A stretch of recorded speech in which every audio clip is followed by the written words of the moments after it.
ಪತ್ರಕರ್ತರ ಸಂಘ ಹಾಗೂ ಜಿಲ್ಲಾ ಪತ್ರಕರ್ತರ ಸಂಘದ ಸಹಯೋಗದಲ್ಲಿ ಏಪ್ರಿಲ್ 12 ಮತ್ತು 13ರಂದು ನಗರದ ವಿಜ್ಞಾನ ಹಾಗೂ ಕಲಾ ಕಾಲೇಜು ಮೈದಾನದ ಆವರಣದಲ್ಲಿ ರಾಜ್ಯಮಟ್ಟದ ಪತ್ರಕರ್ತರ ಕ್ರಿಕೆಟ್ ಪಂದ್ಯಾವಳಿಯನ್ನು ಹಮ್ಮಿಕೊಳ್ಳಲಾಗಿದೆ ಎಂದು ಸಂಘದ ಜಿಲ್ಲಾಧ್ಯಕ್ಷ ಕೆಎಚ್ ವೇಣುಗೋಪಾಲ್ ತಿಳಿಸಿದರು. ಸುದ್ದಿಗೋಷ್ಠಿಯಲ್ಲಿ ಗುರುವಾರ ಮಾತನಾಡಿದ ಅವರು, ನಗರದ ಸರ್ಕಾರಿ ಕಲಾ ವಿಜ್ಞಾನ ಕಾಲೇಜು ಹಾಗೂ ಎಂಸಿಎ ಕಾಲೇಜು ಮೈದಾನದಲ್ಲಿ 2 ದಿನಗಳ ಕಾಲ ಕ್ರಿಕೆಟ್ ಪಂದ್ಯಾವಳಿಯನ್ನು ಆಯೋಜಿಸಲಾಗಿದೆ. ಅಂದು ಬೆಳಿಗ್ಗೆ 9 ಗಂಟೆಗೆ ಆದಿಚುಂಚನಗಿರಿ ಹಾಸನ ಶಾಖಾ ಮಠದ ಶ್ರೀ ಶಂಭುನಾಥ ಸ್ವಾಮೀಜಿ, ಮಾಜಿ ಪ್ರಧಾನಿ ಎಚ್.ಡಿ. ದೇವೇಗೌಡರವರ ಆಶೀರ್ವಾದದೊಂದಿಗೆ ಕಾರ್ಯಕ್ರಮ ಪ್ರಾರಂಭವಾಗಲಿದ್ದು, ವಿಧಾನಸಭೆ ಸಭಾಪತಿ ಯುಟಿ ಖಾದರ್ ಉಪಸ್ಥಿತಿಯಲ್ಲಿ ಜಿಲ್ಲಾ ಉಸ್ತುವಾರಿ ಸಚಿವ ಕೆಎನ್ ರಾಜಣ್ಣ ಉದ್ಘಾಟನೆ ನಡೆಸಲಿದ್ದಾರೆ. ಸಂಸದ ಶ್ರೇಯಸ್ ಪಟೇಲ್ ಕ್ರೀಡಾಕೂಟಕ್ಕೆ ಚಾಲನೆ ನೀಡಲಿದ್ದು, ಮುಖ್ಯಮಂತ್ರಿಗಳ ಮಾಧ್ಯಮ ಸಲಹೆಗಾರರಾದ ಕೆವಿ ಪ್ರಭಾಕರ್ ಆಶಯ ನುಡಿಗಳನ್ನಾಡಲಿದ್ದಾರೆ. ಕರ್ನಾಟಕ ಕಾರ್ಯನಿರತ ಪತ್ರಕರ್ತರ ಸಂಘದ ರಾಜ್ಯ ಘಟಕದ ಅಧ್ಯಕ್ಷ ಟಿವಿ ಶಿವಾನಂದ ತಗಡೂರು ಅಧ್ಯಕ್ಷತೆ ವಹಿಸಲಿದ್ದಾರೆ ಎಂದರು. ಪತ್ರಕರ್ತರ ಸಂಘದ ರಾಜ್ಯ ಕಾರ್ಯಕಾರಿ ಸಮಿತಿ ಸದಸ್ಯ ಎಚ್.ವಿ. ಮದನಗೌಡ ಅವರು ಪ್ರಾಸ್ತಾವಿಕ ನುಡಿಗಳನ್ನಾಡಲಿದ್ದಾರೆ ಹಾಗೂ ವಿವಿಧ ಗಣ್ಯರು ಕಾರ್ಯಕ್ರಮದಲ್ಲಿ ಭಾಗವಹಿಸಲಿದ್ದಾರೆ ಎಂದು ತಿಳಿಸಿದರು. ಅಂದು ಸಮಯಕ್ಕೆ ಸರಿಯಾಗಿ ಜಿಲ್ಲೆಯ ಎಲ್ಲಾ ಪತ್ರಕರ್ತರು ಆಗಮಿಸಿ ಪಂದ್ಯಾವಳಿಯನ್ನು ಯಶಸ್ವಿಗೊಳಿಸಬೇಕೆಂದು ಅವರು ಮನವಿ ಮಾಡಿದರು. ಸುದ್ದಿಗೋಷ್ಠಿಯಲ್ಲಿ ಜಿಲ್ಲಾ ಕಾರ್ಯನಿರತ ಪತ್ರಕರ್ತರ ಸಂಘದ ಮಾಜಿ ಅಧ್ಯಕ್ಷ ಕೆಆರ್ ಮಂಜುನಾಥ್, ರಾಷ್ಟ್ರೀಯ ಮಂಡಳಿಯ ಸದಸ್ಯ ಜಿ ಪ್ರಕಾಶ್, ಪ್ರಧಾನ ಕಾರ್ಯದರ್ಶಿ ಬಿಸಿ ಶಶಿಧರ್, ಉಪಾಧ್ಯಕ್ಷ ಎಚ್.ಡಿ. ಮೋಹನ್ ಕುಮಾರ್, ಕಾರ್ಯದರ್ಶಿ ಬಿಸಿ ಸಂತೋಷ್, ಖಜಾಂಚಿ ಕುಮಾರ್ ಸೇರಿದಂತೆ ಇತರರು ಉಪಸ್ಥಿತರಿದ್ದರು.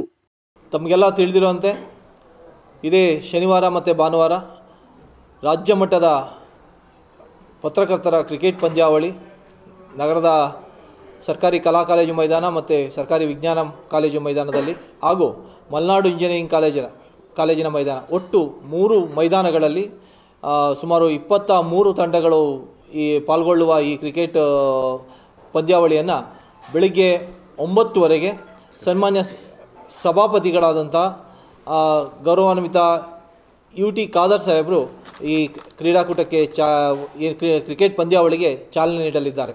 ಅವ್ರ ಜೊತೆ ನಮ್ಮ ಜಿಲ್ಲಾ ಉಸ್ತುವಾರಿ ಸಚಿವರಾದಂಥ ಕೆಎನ್ ರಾಜಣ್ಣ ಅವರಿರ್ಬೋದು, ಮುಖ್ಯಮಂತ್ರಿಗಳ ಮಾಧ್ಯಮ ಸಲಹೆಗಾರರಾದಂಥ ಕೆವಿ ಪ್ರಭಾಕರ್ ಸರ್ ಇರ್ಬೋದು, ಹಾಗೆಯೇ ಜಿಲ್ಲಾ ಉಸ್ತುವಾರಿ ಸಚಿವರಾದಂಥ ಕೆಎನ್ ರಾಜಣ್ಣ ಅವರಿರ್ಬೋದು, ಹೀಗೆ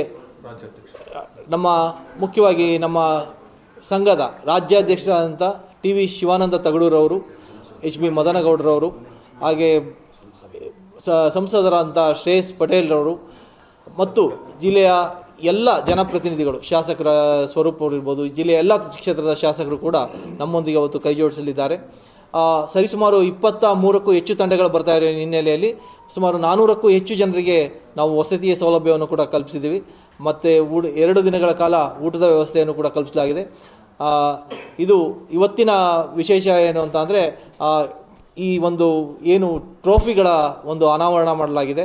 ಈ ಟ್ರೋಫಿಗಳಿಗೆ 1,01,111 ರೂಪಾಯಿ ಮೊದಲ ಬಹುಮಾನ, ಹಾಗೆ 50,555 ರೂಪಾಯಿ ದ್ವಿತೀಯ ಬಹುಮಾನ, 25,555 ರೂಪಾಯಿ ತೃತೀಯ ಬಹುಮಾನವನ್ನು ನಾವೇನು ಘೋಷಣೆ ಮಾಡಿದ್ವಿ. ಅದ್ರ ಜೊತೆಗೆ ಈ ಟ್ರೋಫಿಗಳನ್ನು ಕೂಡ ಗೆದ್ದಂಥ ತಂಡಗಳಿಗೆ ಕೊಡಲಾಗುತ್ತದೆ. ಅದೇ ಥರ man of the match, man of the series, best bowler, best batsman, best catcher, best fielder, ಈ ಥರ 5 ಜನರಿಗೆ ತಲಾ 5,000 ಕೂಡ ಅವ್ರಿಗೂ ಕೂಡ ಬಹುಮಾನ ಜೊತೆಗೆ ಟ್ರೋಫಿಯನ್ನು ಕೊಡಲಾಗ್ತದೆ.